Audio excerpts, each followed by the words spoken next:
ክርስቲያኖች ለመሆኑ ቅዱስ ጊዮርጊስና እመቤታችን ምን አገናኛቸው? በማኅሌተ ጽጌ ክበበ ጌራ ወርቅ ጽሩይ ምንቆ ባሕሪ የሚለውን ወረብና መዝሙር ስንዘምር ብዙዎቻችን ቅዱስ ጊዮርጊስና እመቤታችን ምን አገናኛቸው የብዙዎቻችን ጥያቄ ነው። ስለዚህ ግዕዙ እናነባለን፣ ትርጉሙና ምስጢሩን እንመለከታለን። ይግለጥልን። ግዕዙ እንዲህ ይላል። ክበበ ጌራ ወርቅ ጽሩይ ምንቆ ባሕሪ ዘይሃቱ ለተጽፈ ብኪ ትምህርተ ስሙ ወተዝካረ ሞቱ አክሊለ ጽጌ ማርያም ለጊዮርጊስ ቀጸላ መንግስቱ አንቲ ኩሎ ታሰግዲ ሎቱ ወለኪኒ ይሰግዱ እቱ። የስሙና የሞቱ መታሰቢያ ባንቺ የተጻፈብሽ የሚያበራ ከሆነ ከእንቆ ባሕሪ ይልቅ የወርቅ ክበብ ያለው የጊዮርጊስ የመንግስቱ የራስ ጌጥ ሽልማት አበባ አክሊል ድንግል ማርያም ሆይ አንቺ ለሱ ሁሉን ታሰግጂለታለሽ፣ እሱ ደግሞ ለአንቺ ይሰግዳል ማለት ነው። ምስጢሩን እንመልከት። አክሊለ ጽጌ ማርያም ቀጸላ መንግስቱ ለጊዮርጊስ ማለት ሚያዝያ 23 በሚከበረው በሊቀ ሰማዕታት በቅዱስ ጊዮርጊስ ገድል ላይ ስትመለከቱ ቅዱስ ጊዮርጊስ ስለ ጌታ ፍቅር ሲል ብዙ መከራ ተቀብሏል። በመንኮራኩር ተፈሽቷል፣ በሚስማር ላይ ተራምዷል፣ ሞቶ ተነስቷል እና ጌታችን መድኃኒታችን ኢየሱስ ክርስቶስ እልፍ አእላፍ መላእክትን አስከትሎ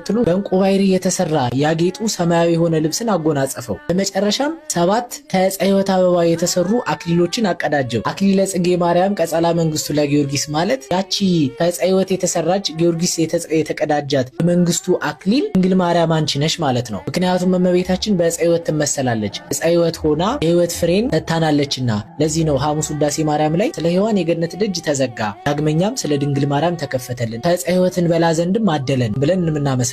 በጎ መዓዛ ያላት በእሾህ መካከል ያበበች ሄኖክ በራእይ የተመለከታት ቅጠሏ የማይጠወልቅ አበባዋ የማይረግፍ የሕይወት ዕፀ ሕይወት ድንግል ማርያም ናትና እመቤታችን አክሊለ ጽጌ ማርያም አቺ ጊዮርጊስ የተቀዳጃት ከዕፀ ሕይወት የተሰራች አበባ ድንግል ማርያም አንቺ ነሽ ብለን እናመሰግናታለን። ይቀጥልና ዘተጽፈ ብኪ ትምህርተ ስሙ ወተዝካረ ሞቱ ሊቀ ሰማዕታት ቅዱስ ጊዮርጊስ ከሰማዕታት ሁሉ ክብሩ ከፍ ያለ ነውና የበለጠ ነውና ማር ጊዮርጊስ እየተባለ ይጠራል። እንደምታውቁት የእመቤታችን ስሟ ደግሞ ማርያም ነውና ስምሽ መታሰቢያ በስሙ ያለ ለስሙ የተደረገለት ወተዝካረ ሞቱ እመቤታችን በአጸደ ነፍስ ሳለ ቅዱስ ጊዮርጊስ ደምርኒ ምስለ ፍልሰትኪ ነሐሴ 16 ፍልሰትሽ ትንሣኤሽ ይከበራልና ከአንቺ ፍልሰት ጋር የኔም የሥጋዬ ፍልሰት እንዲሆን አድርጊልኝ ያለ የለምናት ነበረ። በዚህ ምክንያት ነሐሴ 16 የእመቤታችን ፍልሰተ ሥጋዋን ስናከብር የቅዱስ ጊዮርጊስንም ፍልሰተ አጽሙን እናከብራለንና ዘተጽፈ ብኪ ትምህርተ ስሙ ወተዝካረ ሞቱ ስሙ በስምሽ ያለ መታሰቢያው በመታሰቢያሽ የሚደረግ የጊዮርጊስ የመንግስቱ ዘውድ አበባ ድንግል ማርያም አንቺ ነሽ እያልን እናመሰግናታለን። በመጨረሻም እንዲህ ይላል። አንቲ ኩሎ ታሰግዲ ሎቱ አንቺ ለሱ ሁሉን ታሰግጂለታለሽ፣ እሱ ደግሞ ለአንቺ ይሰግዳል ይላል። ክርስቲያኖች